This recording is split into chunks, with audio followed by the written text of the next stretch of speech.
Comment savoir en 5 minutes seulement si un couple va durer ou pas? On dit souvent que dans une relation, le plus important c'est la communication parce que ça permet de mieux se comprendre l'un l'autre. En réalité, ce n'est pas ça le plus important. Et je vous explique dans 2 minutes ce qui est vraiment important et du coup ce qu'il faut observer pour prédire en seulement 5 minutes si la relation va durer dans le temps. Au début d'une relation, chacun est dans la phase de l'idéalisation de l'autre, c'est-à-dire que l'autre est parfait. On ne peut même pas imaginer qu'il ait des défauts. On s'aime, on est sûr que c'est pour la vie, c'est un peu comme une obsession en réalité, puisque plus rien à côté n'a d'importance.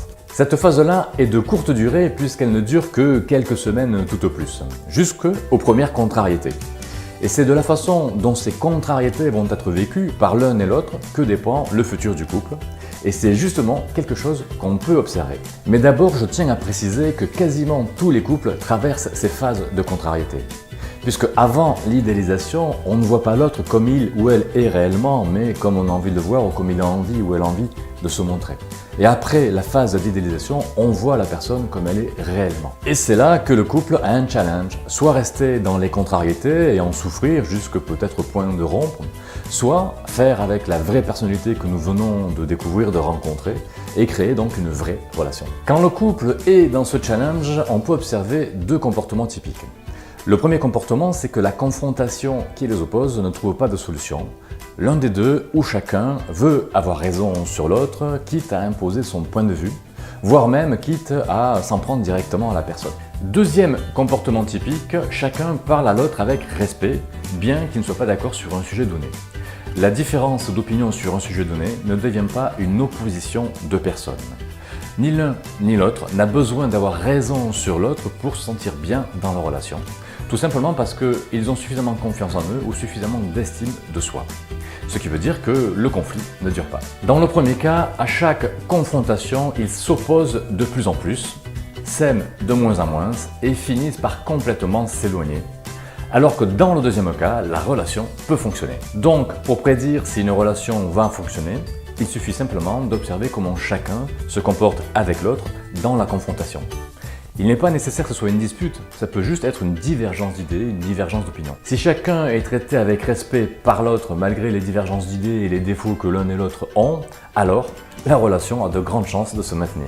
Un bon indicateur pour observer cela est le ton employé par chacun pour parler à l'autre.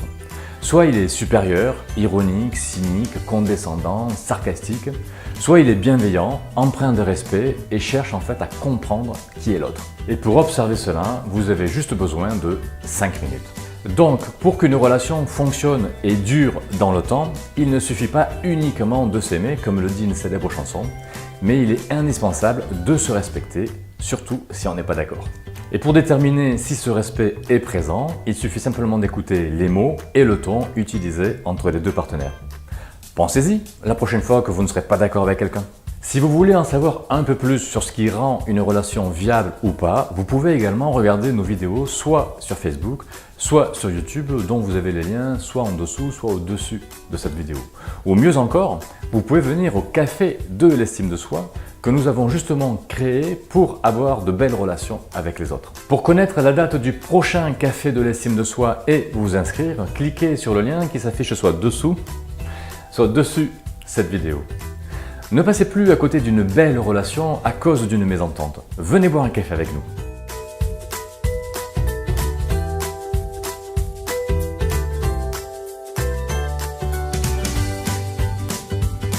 Quoi? Tu n'es pas d'accord avec moi? Mais qui tu es pour ne pas être d'accord avec moi? Tu t'es vu toi? Est-ce que tu sais au moins de quoi tu parles?